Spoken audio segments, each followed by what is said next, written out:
Testing, testing, sound. Good?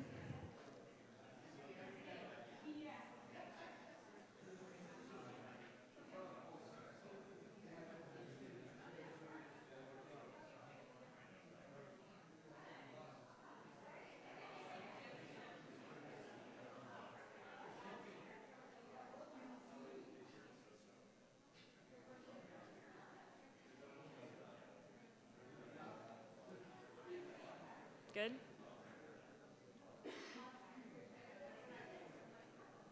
I'm obviously shorter, so.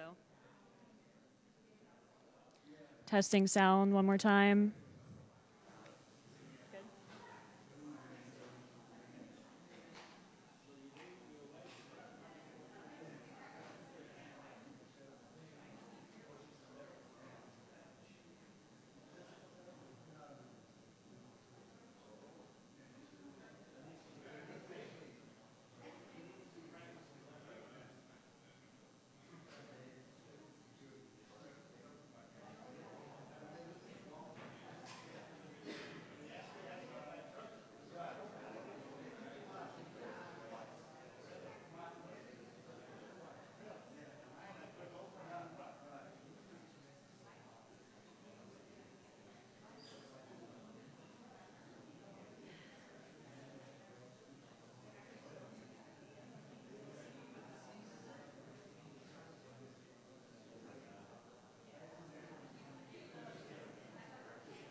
Well, thank you very much. Appreciate your being here.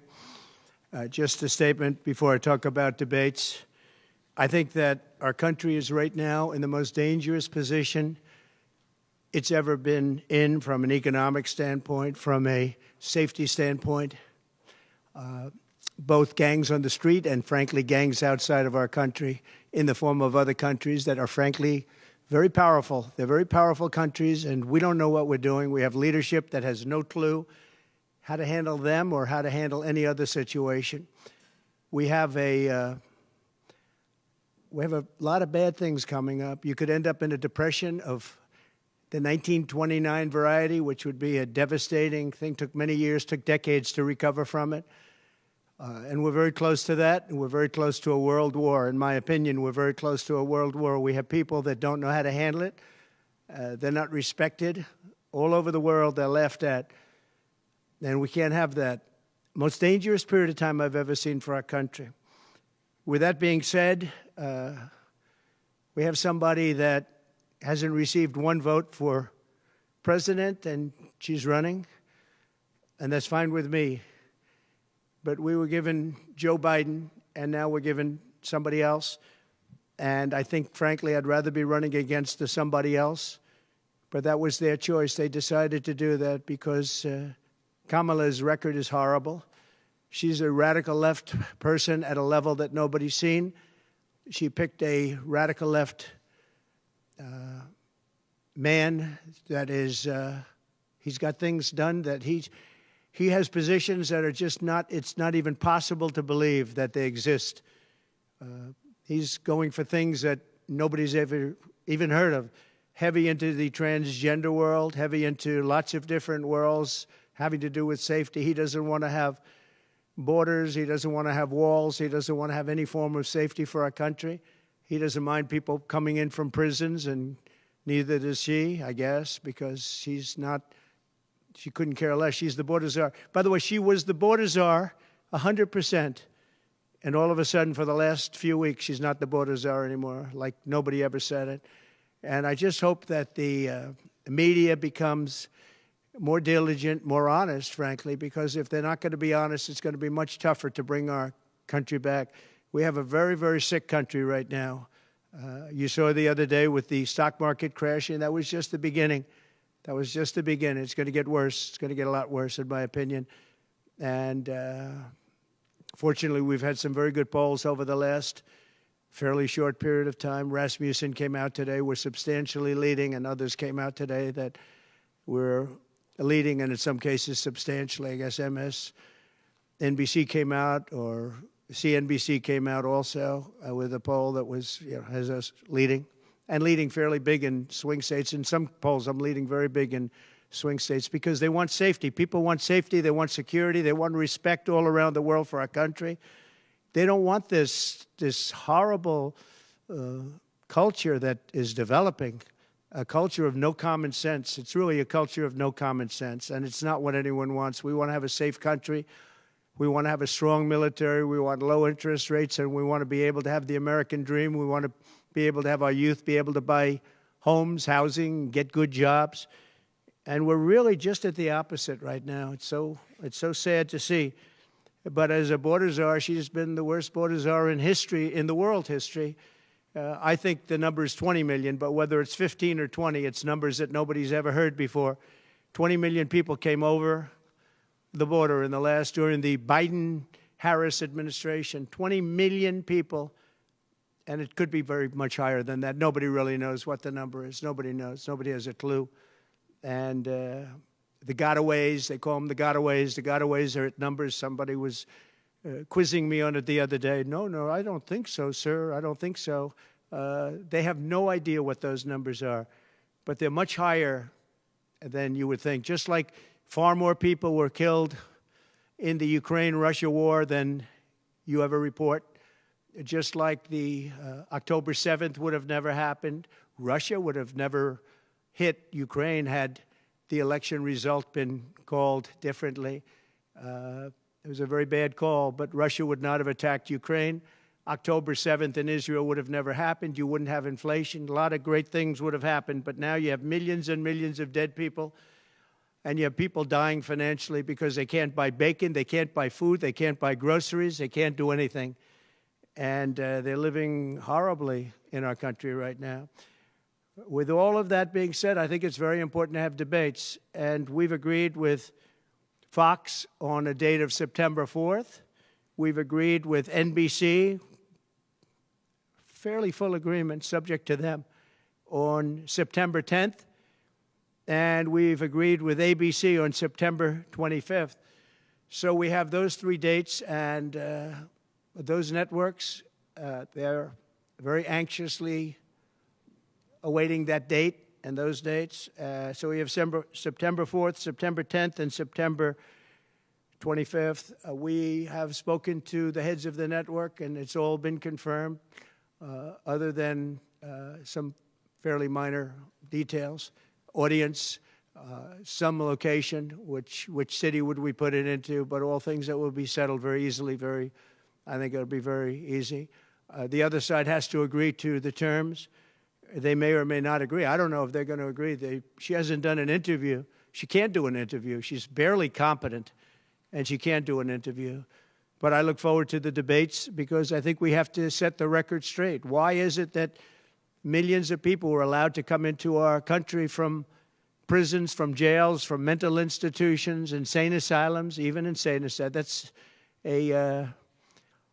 It's a mental institution on steroids. That's what it is. When you see the people that are coming into these are institutions that are being emptied out, not in South America, all over the world, including South America, all over the world.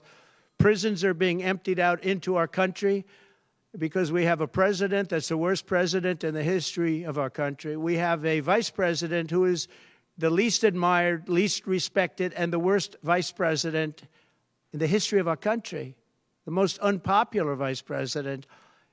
And because of political reasons or because of being politically correct, even though she never received a vote. Don't forget, she was the first one defeated, as I remember it, because I watched it very closely, but she was the first one. She never made it to Iowa, the first state. She never made it to Iowa.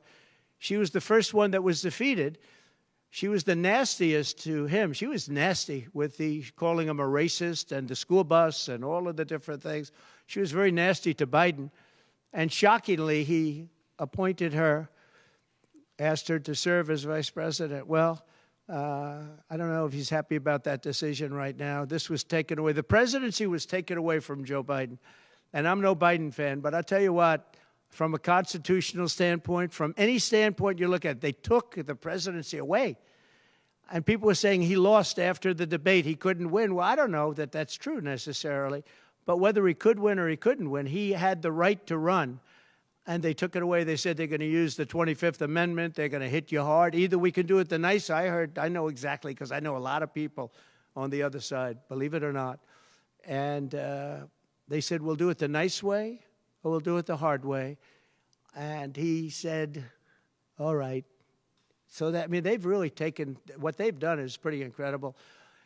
And now I'm running against somebody else, and we're leading. We're leading. So I'm not complaining. I'm saying for a country with a constitution that we cherish this constitution. To have done it this way is pretty severe, pretty horrible.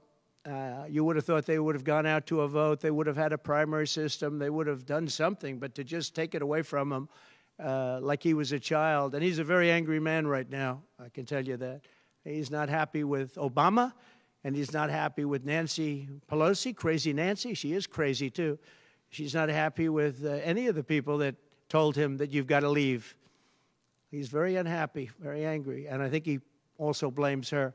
He's trying to put up a good face, but it's a very bad thing in terms of a country when you do that. I'm not a fan of his, as you probably have noticed, and he had a rough debate, but that doesn't mean that you just take it away like that. Or you go out to a vote, you do something. He had 14 million votes. She had no votes. She got no votes. And I think she's crashing. I think when people find out, and I think people are starting to find out what a bad job she did, what a bad job she did on the border. She's trying to say she had nothing to do with the border. She had everything. She was appointed to head the border. And then they said, border czar, oh, she loved that name, but she never went there. She went to a location once along the border, but that was a location that you would love to go and have dinner with your husband or whoever. That was a location that was not part of the problem. That was not really going to the border. So essentially, she never went to the border. And if you listen to Tom Holman, if you listen to the great border people, Brandon Judd from Border Patrol, if you listen to Paul, I mean, so many different people. I speak to them all the time. And I did when I was president. We had the best border in the history of our country. Now we have the worst border in the history of the world. Millions of people coming in, and our country cannot sustain it. Our country is going down because of this, because of incompetent people. So I just look forward to these debates. I think it's very important that we have them. I hope she agrees to them, September 4th, September 10th, September 25th. And I think they'll be very revealing. I think they'll be very revealing. Do you have any questions, please?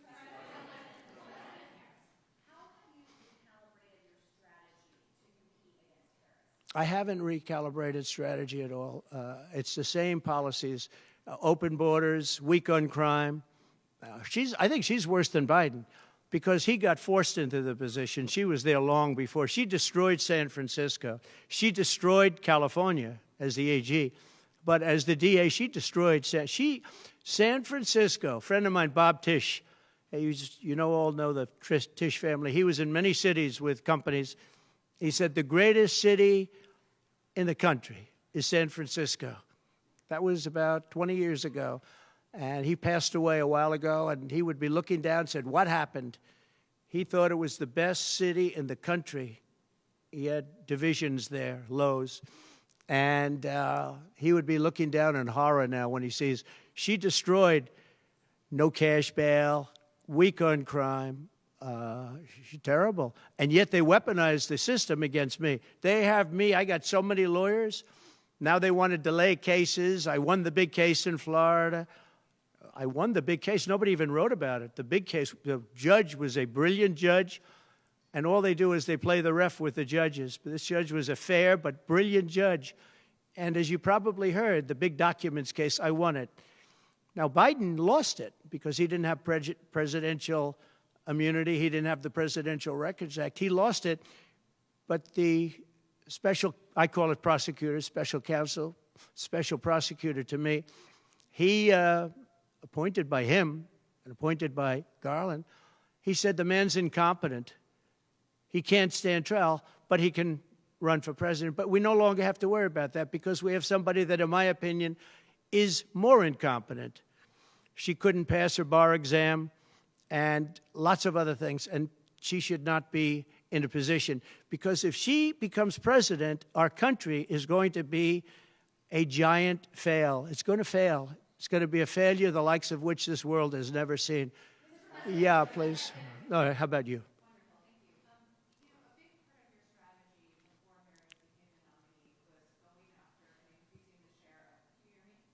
You have to speak louder. Okay, a big part of the strategy for your campaign before Harris became the nominee was appealing to black voters.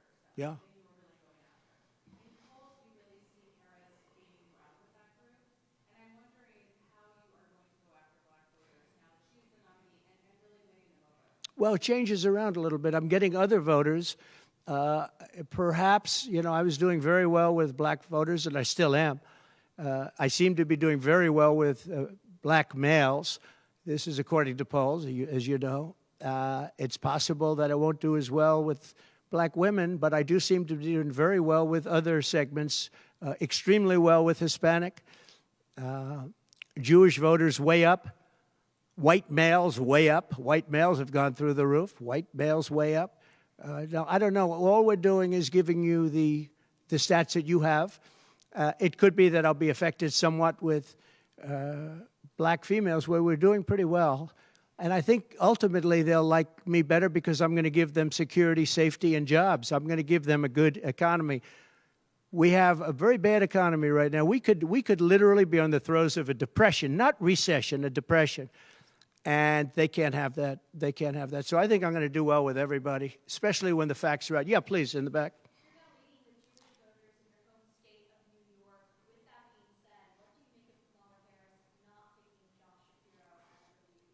Well, I don't know. I know Josh Shapiro. He's a terrible guy, and he's not very popular with anybody. I think that this election maybe is better than Josh Shapiro would have been. But I think other than Josh Shapiro, I think she had some good choices. But Josh Shapiro is not one of them. He's caused a lot of damage with a lot of people. And I don't think he would have been better. I think he would have been maybe the equivalent, maybe not as good. But they had some people that they were looking at that were good, far superior to her. They actually had a story where they had everybody, including, they had like 10 people that she was looking at and her. And they said she was the worst of all. In other words, she was the worst out of the 10 people and her.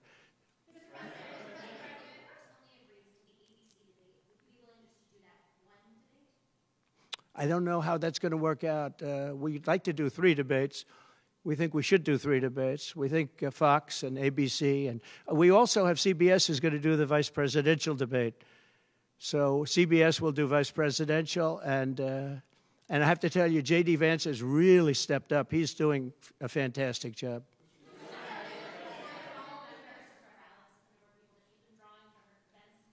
Say it. Are you worried at all about the size of Harris's crowds? Oh, give me a break.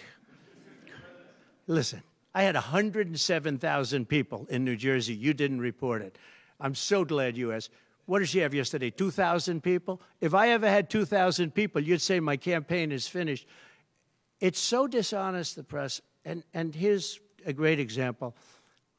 I had in Michigan recently 25,000 people, and 25,000 people we just couldn't get them in. We had in Harrisburg 25,000 people, and 20,000 people couldn't get in. We had so many. Nobody ever mentions that. When she gets 1,500 people, and I saw it yesterday on ABC, which they said, oh, the crowd was so big. I have 10 times, 20 times, 30 times the crowd size, and no, they never say the crowd was big. That's why I'm always saying turn around the cameras. I'm so glad you asked that. I think it's so terrible when you say, well, she has 1,500 people, 1,000 people, and they talk about, oh, the enthusiasm. Let me tell you, we have the enthusiasm. The Republican Party, and me as a candidate, but the Republican Party has the enthusiasm because people want to see crime stopped. They want to see a country that's respected. Think of it. If I were president, you wouldn't have Russia and Ukraine, where it never happened. 0 chance. You wouldn't have had October 7th of Israel. You wouldn't have the horrible withdrawal. And I don't mean the withdrawal because the withdrawal was fine. I was ready to withdraw from Afghanistan, and we were going to do it with dignity and strength. And we were keeping our equipment. We weren't leaving $85 billion worth of equipment behind. And we wouldn't have had 13 great soldiers. I know the families of those soldiers well. We wouldn't have had these soldiers killed. And we wouldn't have had 45 soldiers obliterated. No legs, no arms, the face. None of that would have happened. And you wouldn't have had inflation. You wouldn't have had any inflation because inflation was caused by their bad energy problems. Now they've gone back to the Trump thing because they need the votes. I don't know if you know, they're drilling now because they had to go back because gasoline was going up to $7, $8, $9 a barrel. So they said, we better do what Trump. But the day after the election, if they won, you're going to have fuel prices go through the roof. Everybody's going to be forced to buy an electric car, which they're not going to do because they don't want that. It's got a great market. It's got a market. It's really a sub-market. People want gasoline-propelled cars. They want hybrids. They want to have everything, and they want electric. But they want everybody to have an electric car. We don't have enough electricity. We couldn't make enough electricity for that. And you know what else? The weight of a car, the weight of a truck. They want all trucks to be electric. Little things that a lot of people don't talk about. The weight of a truck is 2.5 times heavier. You would have to rebuild every bridge in this country if you were going to do this ridiculous policy. So, but on crowd size, in history, for any country, nobody's had crowds like I have, and you know that. And when she gets 1,000 people and everybody starts jumping, you know that if I had 1,000 people would say, that's the end of his campaign. I have hundreds of thousands of people. In South Carolina, I had 88,000 people.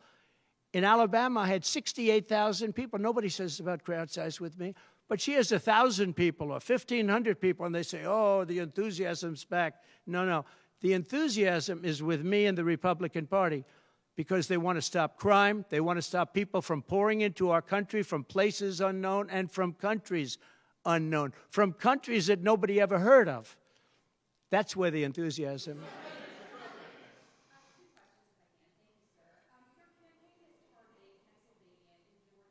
Yeah. Get those two, you could seal the deal. That's what they say. How important is it to you, and is it salvageable for you to be able to repair the relationship with Governor Kemp? I don't know. I don't know if I can or not. I got him elected. Without me, he wouldn't be governor. I got him elected. He was doing terribly. I got him elected. With that being said, I hope we can repair it, but if we don't, the people are still the people, and they're going to vote. We're leading in Georgia by a lot. We're leading in Pennsylvania by a lot. So, but I don't know. Now, in Pennsylvania, I have great relationships. In Georgia, I do too, but unfortunately not with the governor. I've never understood it. When you get somebody elected, they're supposed to like you. He's not exactly, for some reason, and you'll have to ask him about that. Yeah, I'd love to see it get repaired. I think that if we don't win Georgia, Georgia is a big win, is a big state. So I won Alabama by a record. Nobody's ever gotten that many votes. I won South Carolina by a record. You don't win Alabama and South Carolina by records and lose Georgia. It doesn't happen.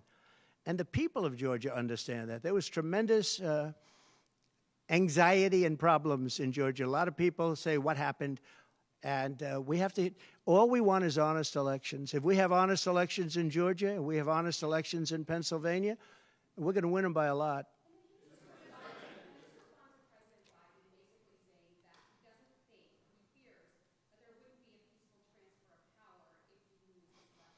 Well, he actually said it two ways. First, he said it incorrectly, then he corrected himself. Do you agree with that, right? You know, if you watch him, he said it two ways. No. I mean, he said it two ways because he doesn't really know what he's saying. Why didn't he bring it up at the debate? You know, he had a chance for 90 minutes to bring it up at the debate. He could have talked about that at the debate, and he didn't do it. Everyone said, oh, he said this and he said that. He's just, you know, they give him something to read off. He read it very badly because he actually said it the opposite. Then he had to go back and correct himself. He said the opposite. He should have brought this up at the debate.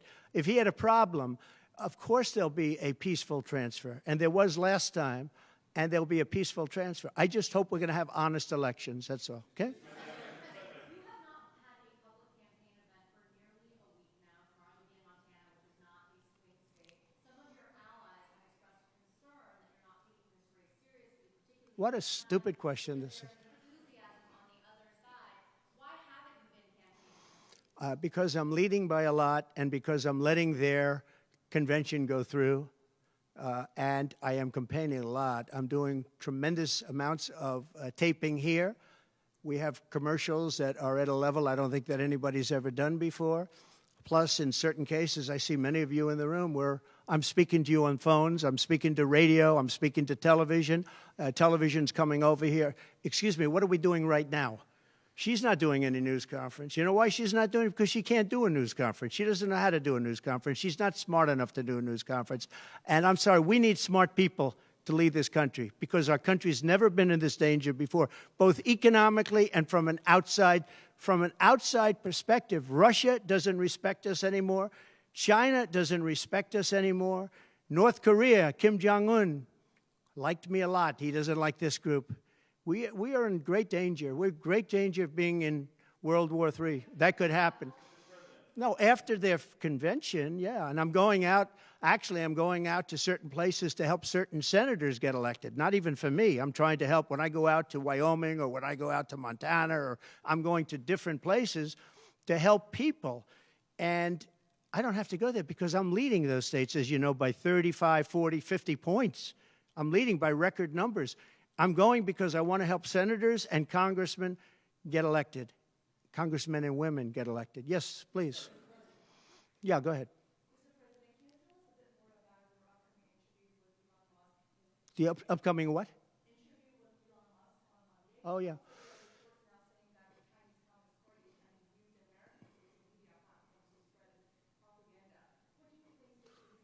Yeah, the Elon Musk. So, yeah, sure. So Elon called me. As you know, he endorsed me full-throated. Great endorsement. I respect Elon a lot. He respects me. and not easy for him to endorse, to be honest with you. You know, it takes courage to endorse people. Many people have courage and many people don't. He does have courage. And Elon endorsed me, and he asked me whether or not I'd do a show on Monday, and I think it's going to be Monday night. And I believe he's the host of the show, so it'll be very interesting. A lot of people are talking about it. I look forward to it. That'll be done on Monday night. And just a separate question, what do you think social media companies in America should do to combat potentially misinformation spread by the Chinese people? Well, you have a lot of misinformation spread about China, and you have a lot of misinformation spread about a lot of different places. I think I'm going to get along great with China. President Xi of China and I were very good friends. We met right here, right in that, except we had a beautiful sofa there, as opposed to what we have right now. Right now we have you. But President Xi and I had a very good relationship until COVID, and I held him responsible for COVID. It broke up our relationship, but I think we're going to have a great relationship, and I think it's going to be mutually beneficial. But we cannot have it where China is taking advantage of the United States, and that's what they were doing, as you very well know. Yes, please. Mr. President, you just said that it was peaceful transfer of power last time when you left office. You didn't concede January 6th was a violent attack. How is that a peaceful transfer of power? What's your question? My question is, you think the last time was a peaceful transfer of power when you left office? No, I think the people that, if you look at January 6th, which a lot of people aren't talking about very much, I think those people were treated very harshly. When you compare them to other things that took place in this country where a lot of people were killed, nobody was killed on January 6th. But I think that the people of January 6th were treated very unfairly, and they were there to complain, not through me, they were there to complain about an election. And, you know, it's very interesting. The biggest crowd I've ever spoken to, and I said peacefully and patriotically, which nobody wants to say, but I said peacefully and patriotically.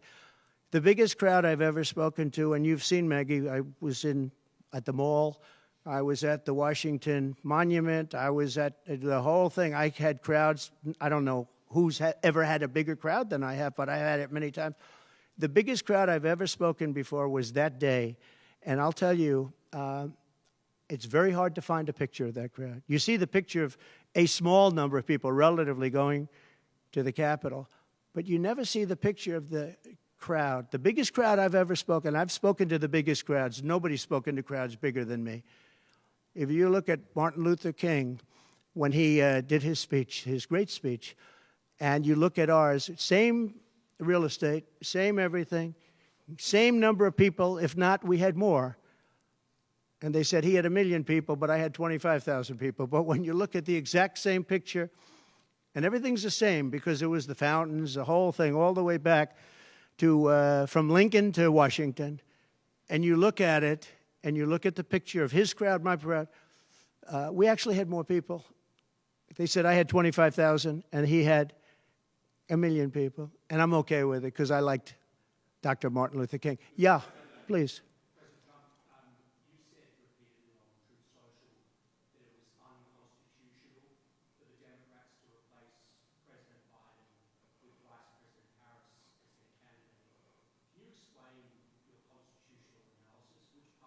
Yeah, sure.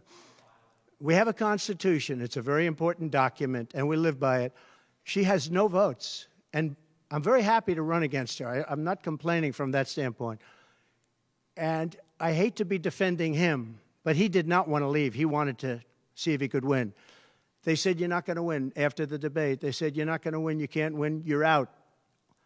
And at first they said it nicely, and he wasn't leaving, and then you know it better than anybody.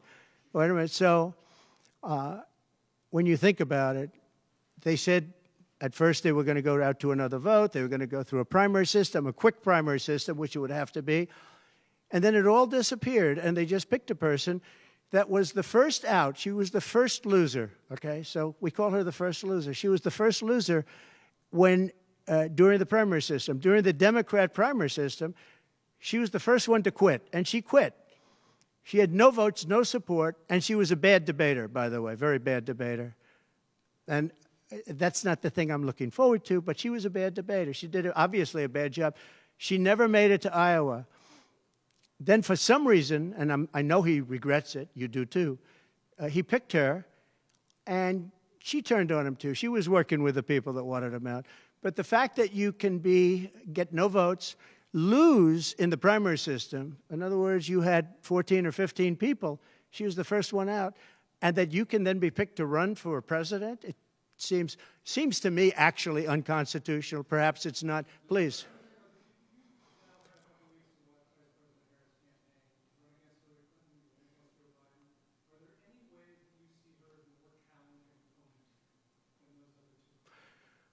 So I've run against Hillary, and I've run against various other people. I would say that in terms of intelligence, Hillary was far superior. I would say that. Hillary was smart. She was her own worst enemy in many ways, but she was smart, very smart. Okay? If you ask me to compare them. Please.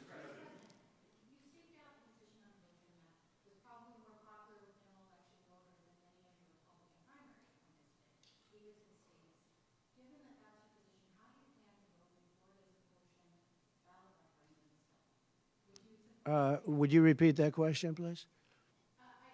You have to speak up. Yes, sir. It's a hard room because it's very big, if you know. So this is worth $18 million. Oh, I see.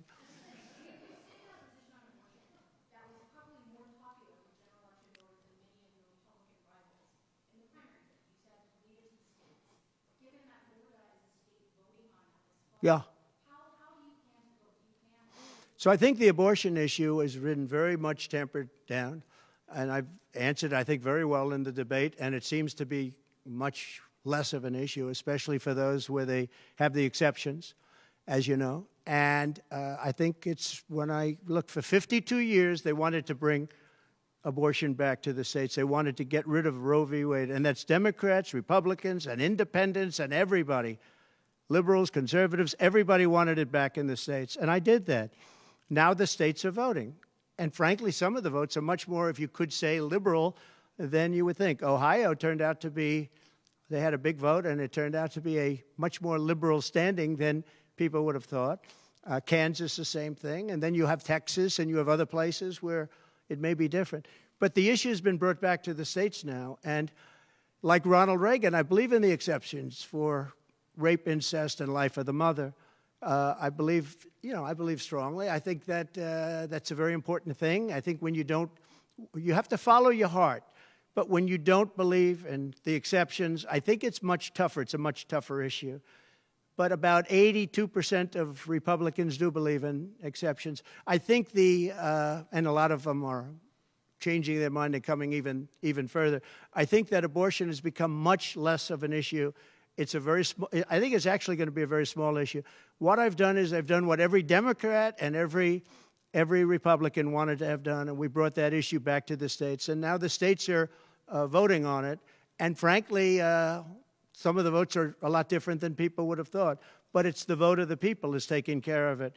And, you know, when you think about the Democrats are really the radical ones on this because they're allowed to do abortion on the 8th and 9th month and even after birth. If you look at your new governor from Minnesota, he's like the governor previous, the former governor. I don't want to get him mixed up because Glenn is doing a good job and he's leading our whole campaign in Virginia, Glenn Youngkin.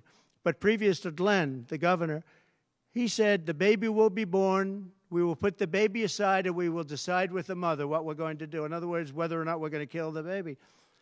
The Minnesota gentleman, this guy agrees with that. He is the most liberal. Look, between her and him, there's never been anything like this. There's never been a combination. So I'll use the word progressive. You know, they want to go progressive. They don't like the word liberal. I like liberal better. I think it's more appropriate because nobody knows what progressive means.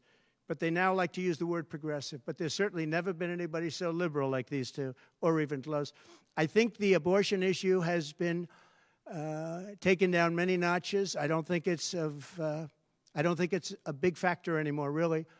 And when people hear what I said in the debate, and I think I said it very well during the debate, we brought it back to the states. Everybody wanted it in the states. And very importantly, and you think about this, assuming you have exceptions. If you don't have exceptions, it's a more difficult thing. At the same time, There are people that strongly feel that way, and you have to follow your heart, and you should follow your heart. But that issue is very much subdued. Yeah, thank you. About who? Yes.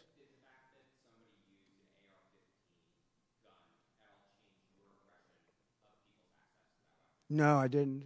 Look, if you take away guns, she wants to take away everyone's gun. If you take away guns, can't do it because people need the guns for protection.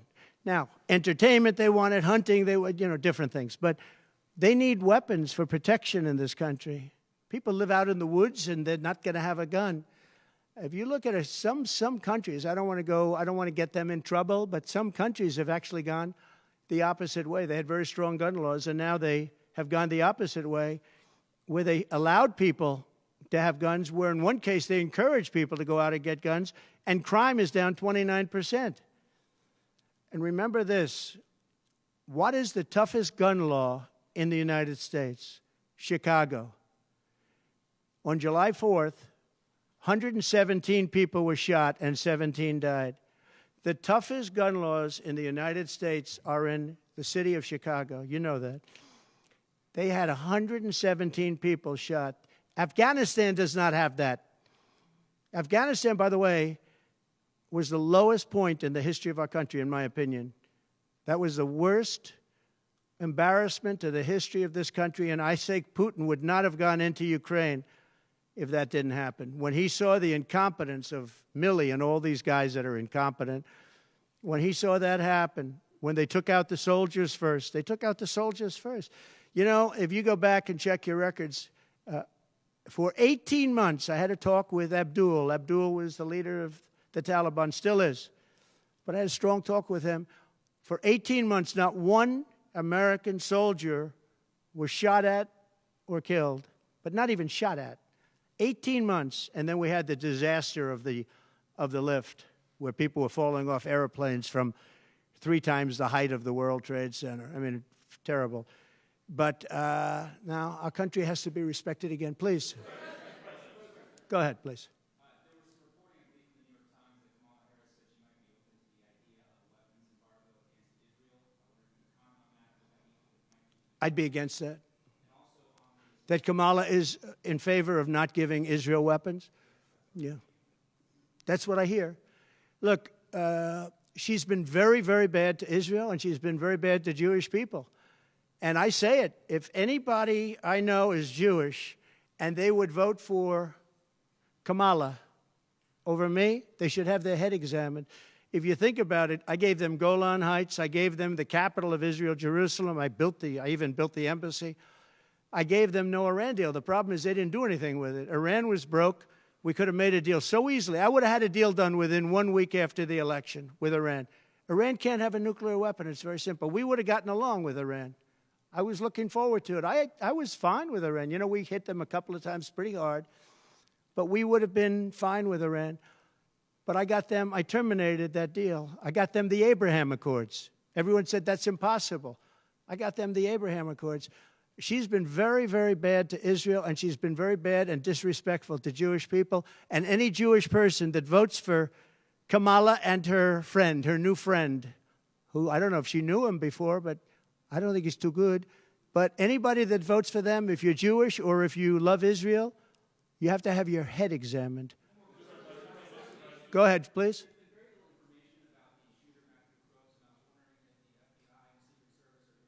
They have. The FBI came to see me about the shooter. I think they've done a very good job. And I think they did a very good job with respect to this other lunatic that they have in custody. Please.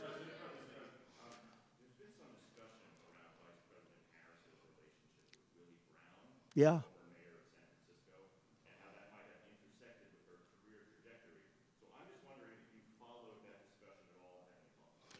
Well, I know Willie Brown very well.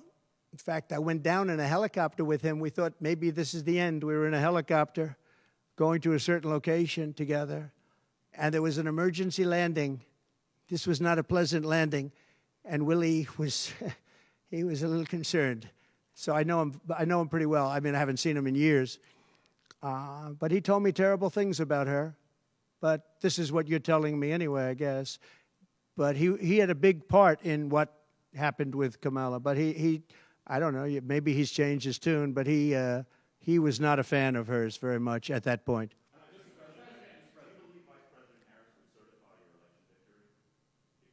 Yeah, I do. Go ahead. On what? Well, I'm going to announce that. I'm going to actually have a press conference on that at some point in the near future, so I don't want to tell you now. But Florida does have a vote coming up on that, and I think probably the vote will go in a little more liberal way than people thought.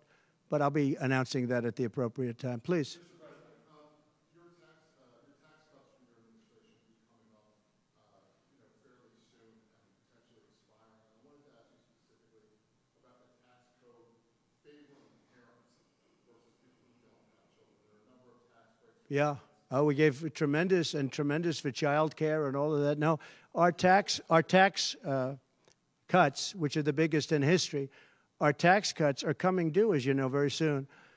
And if the Democrats don't renew them or make it impossible to renew because it's pretty close in terms of vote, if they don't renew them, it's the equivalent of having a 4 times tax increase from what you have right now, and it'll destroy the economy.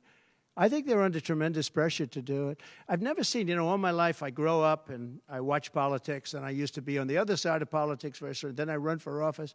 But in all the years of studying politics, I've never seen people get elected by saying, we're going to give you a tax increase. These guys get up. Think of it. We're going to give you no security. We're going to give you a weak military. We're going to give you no walls, no borders, no anything. All these things they're doing. I mean, the transgender became such a big thing. But they do all of these things, but they always say, we're going to give you a tax increase. I never heard anybody campaign on a tax increase. A politician has always said, I will cut taxes. I'll give you one example, Social Security. They're going to destroy Social Security. I am going to leave Social Security. I'm not raising the years. I'm not raising the age. I will be saving Social Security, and I'm going to work it out that there's no tax on Social Security for seniors. I'm also doing no tax on tips. No tax on tips. So waiters, waitresses, caddies, people that drive cars, people that get tips who have been harassed by this government, we're going to have no tax on tips. That's a big thing.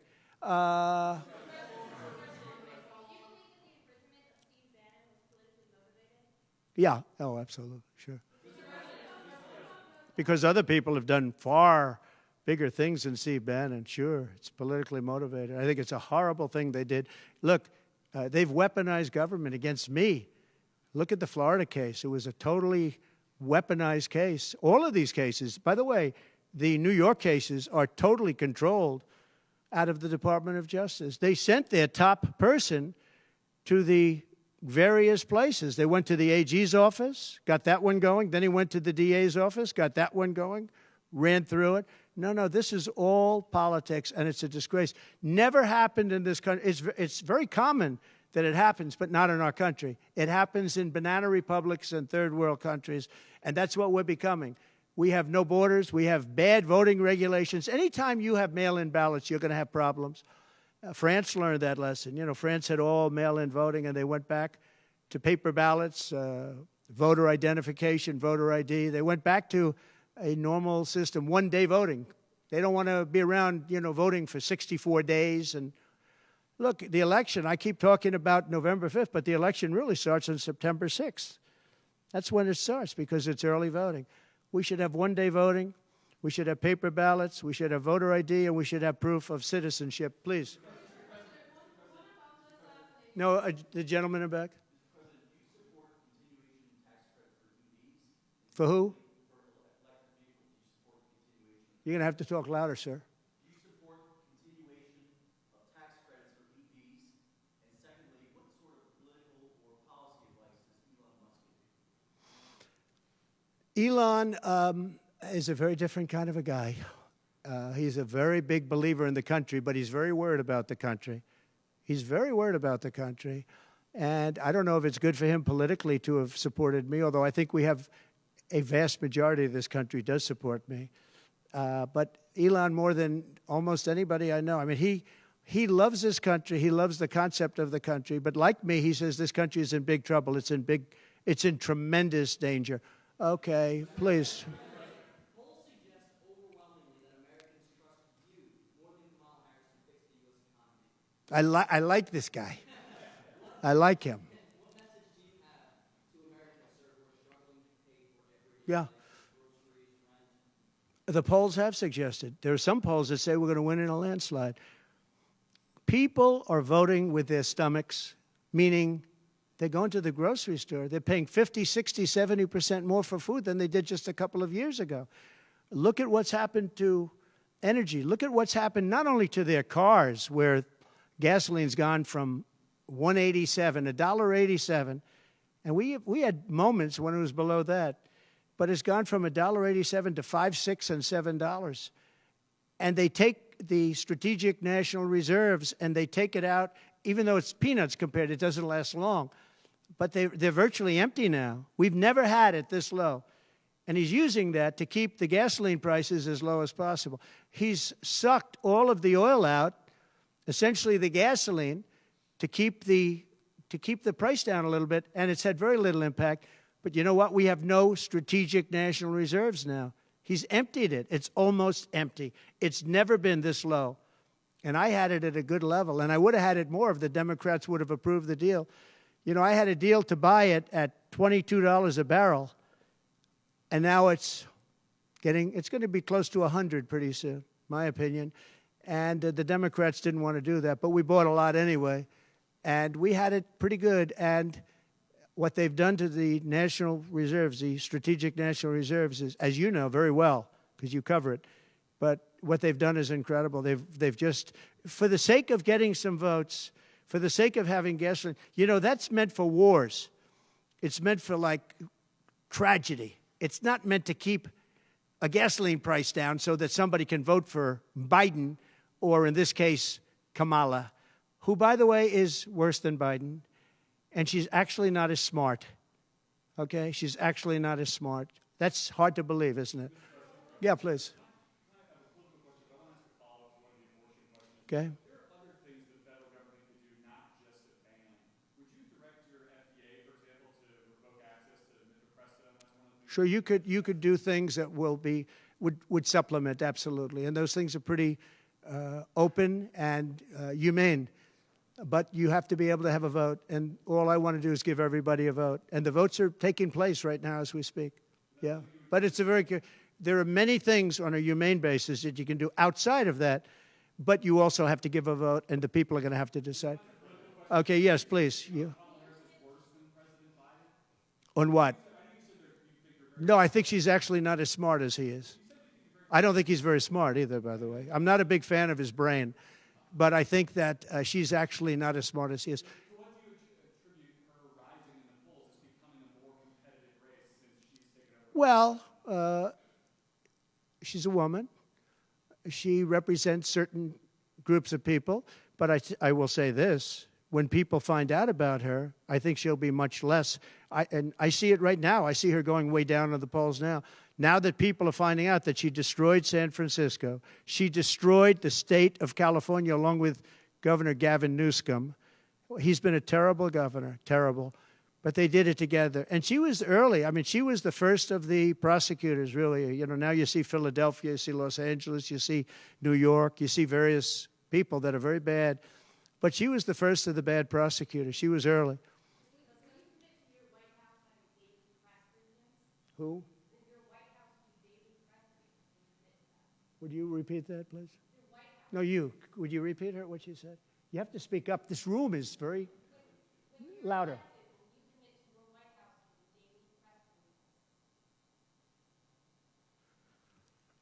Do you hear her? A daily press briefing? Why would I do that? I would give you all the press briefings you want. Look what I'm doing here.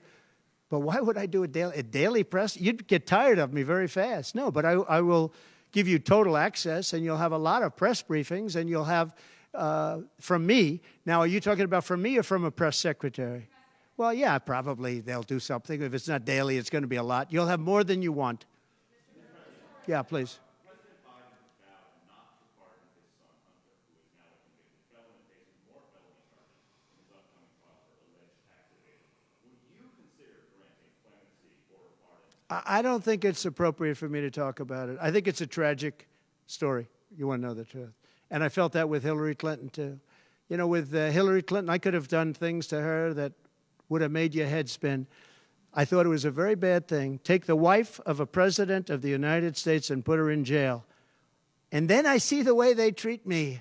That's the way it goes. But I was very protective of her. Nobody would understand that, but I was. I think my people understand it. They used to say, lock her up, and I'd say, just relax, please. We won the election. I think it would be I think it would have been horrible for our country and we had her between the hammering of all of the files. And don't forget, she got a subpoena from the United States Congress. And then, after getting the subpoena, she destroyed everything that she was supposed to get. I thought it was so bad to take her and put her in jail, the wife of a president of the United States, and then when it's my turn, nobody thinks that way. I thought it was a very terrible thing. And she did a lot of very bad things. I'll tell you what, she was pretty evil. But in terms of the country and in terms of unifying the country, bringing it back, to have taken her and to have put her in jail, and I think you know the things as well as I do. There were some pretty bad acts that she did. I think it would have been very bad for our country. And a lot of my people, a lot of the MAGA, as they call them, but the base. And I think the base is 75% of the country, far beyond the Republican Party, because we're a party of common sense, and I'm a person of common sense. I want to have low taxes. I want to have strong borders. I want to have a strong military so that China and Russia, look, they've allowed China and Russia to do the impossible combined. They're natural enemies. They always have been, because China needs more land and Russia has it.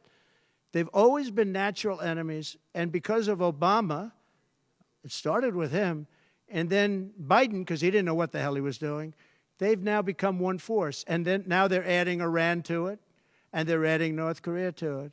Pretty powerful force. This is something that is unthinkable that they allowed to happen.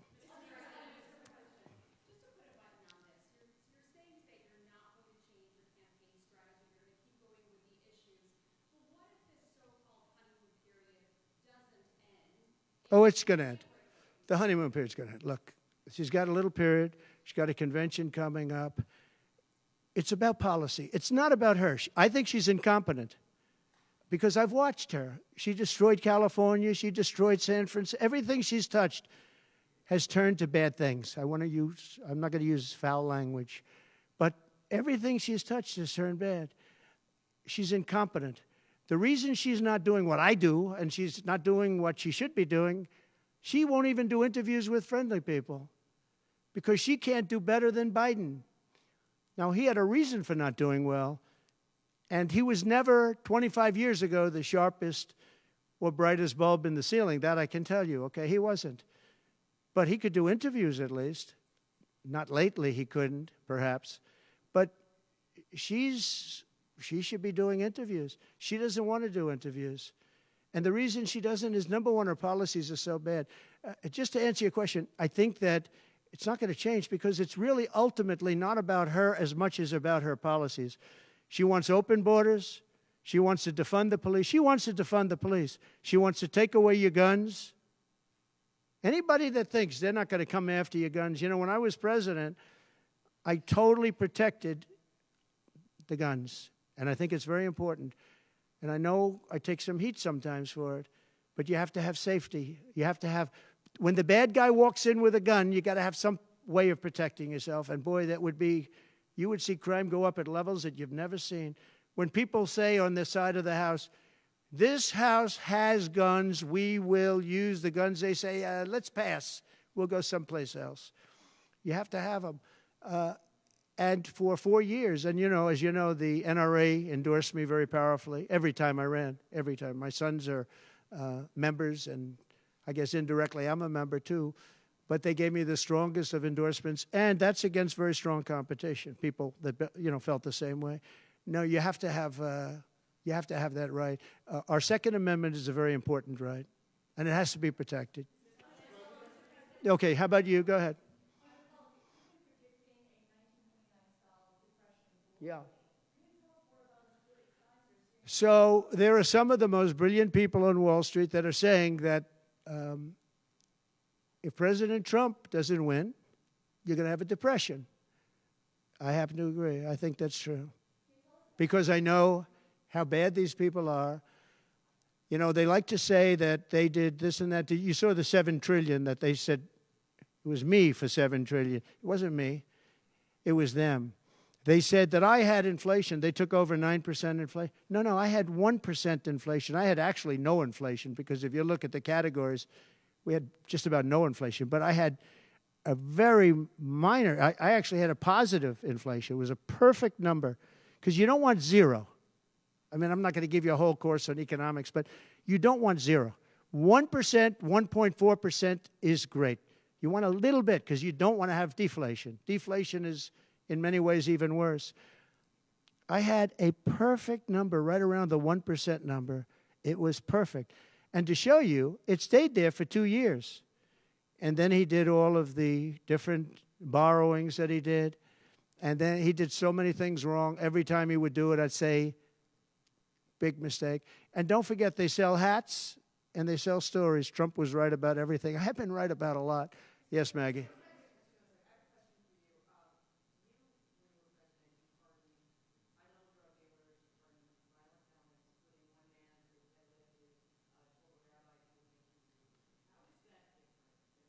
Well, we had a commission like other people do, and it's always complicated and it's always controversial. And we had commissions that, and I think of respected people, you know many of the people on the commission, and they would recommend to me certain pardons for certain people. Some people were treated very harshly. A fantastic woman, as you know, she served 24 years for being on a phone call having to do with drugs. You know who I'm talking about. She was great. And she had another 24 years to go. And it was largely about marijuana, which in many cases is now legalized, okay? But we had many very highly regarded people on a commission, and they'd recommend, and they'd put a reason why. Some people were, served time, but they served a lot of time for something that today people wouldn't even serve time by. Well, for the most part, I think they did. I mean, they did. They go through. They went through. I had a commission. It was a very important commission to me, and highly respected people. And frankly, they came up with some decisions that I wouldn't necessarily agree with, but I did it. But I let a lot of people out that had no representation. I went to people in jails, in prison that we respected. I said, how many of these people should be let out? We let out large groups of low-income people that were serving like 40 years for something that today you wouldn't even be put in jail for. We had very few people let out because I said I really don't want to let people out where they had a lot of violence, where they had killing, et cetera, et cetera. And for the most part, we didn't do that. Yeah, please.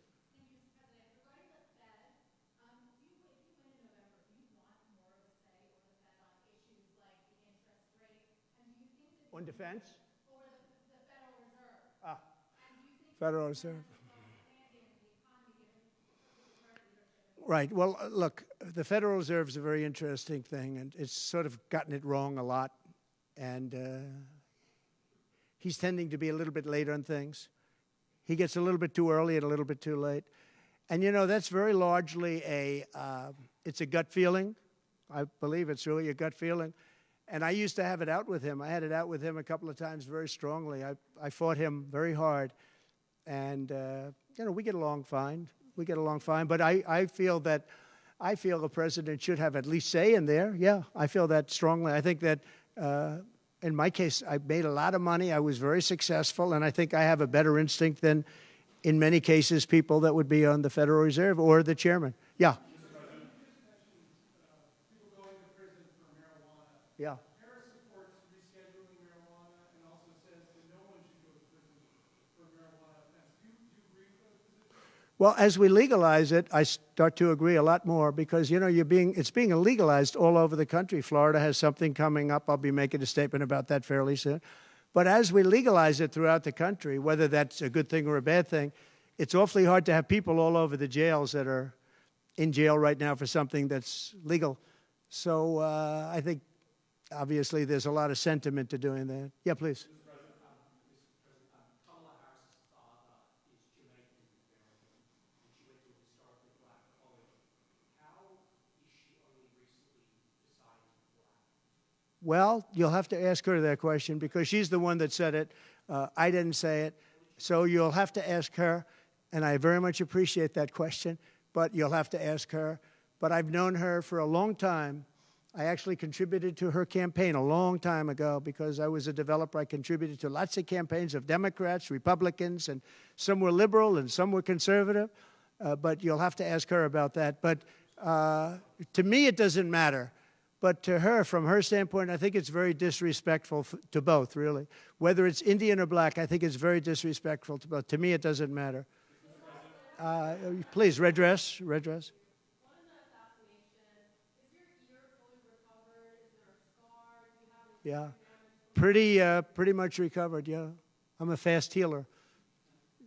It's a hell of a shot, but I'm a fast healer. Yeah, pretty much recovered. Do you have any hearing damage from it? No, it didn't hit that. I got very lucky. It just hit the lobe, as they call it. Is there a scar on your ear? Yeah, a little bit, not much. On top. A little bit. An immigration question. You've been running on the idea of mass deportation. You said the biggest in American history, basically. Yeah. When Senator Vance has been asked about that, he sort of suggested that really you only need to go after people who've been convicted of crime. Well, we're starting that, yeah. What are you really talking about here? How will you pay for it? We are going to start the largest mass deportation in the history of our country because we have no choice. It's not sustainable. And we are going to start with violent criminals, and we're going to start then with criminals. And our local police is going to work with us because they know everything about the people. They know their names. They know everything about them. They know their middle name. They know their numbers. And as you know, the other side is trying. You know, look, for years I wondered, why are they allowing these people to come in at levels like this? It was incredible. And I said two reasons. They're either really stupid, and I don't believe they're stupid, because anybody that can cheat on elections like they cheat is not stupid. Or, in the alternative, they have bad motives or they hate our country. And I used to think they hate our country. But lately I've seen where they're trying to sign these people up to vote. And they have to stop. They cannot let illegal immigrants vote in this upcoming election. All right, one more question. Go ahead, one more. Make it a good one, please. Okay, regarding Social Security taxes for seniors. Right. We talked about a lot. Experts say that the policy could increase the deficit by $1.6 trillion. So how would it work in your view? We have so many ways of making money in this country. We're not going to affect our Social Security. We're not changing it. And I proved that over 4 years. And we're going to do it. It's very unfair to people. They spend their life and they're great citizens and they pay in. We're not going to charge tax to Social Security, the seniors. We're not going to do it. We're not going to charge. And also tax. I say the two things. We're going to have no tax on seniors, Social Security, and we're going to have no tax on tips. Very simple. And we are a country that has so many different ways to make money. We have under our feet more liquid gold, I call it oil, and gas, than any country in the world, much more than Saudi Arabia, much more than Russia. We have so many different ways we can make money. We're not going to hurt our seniors with Social Security, and we're not going to charge them tax. Okay?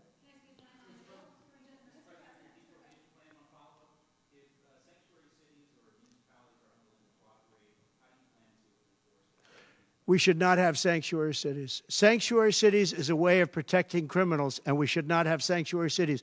And if you go to California, and I know it well, I have property out there, great property.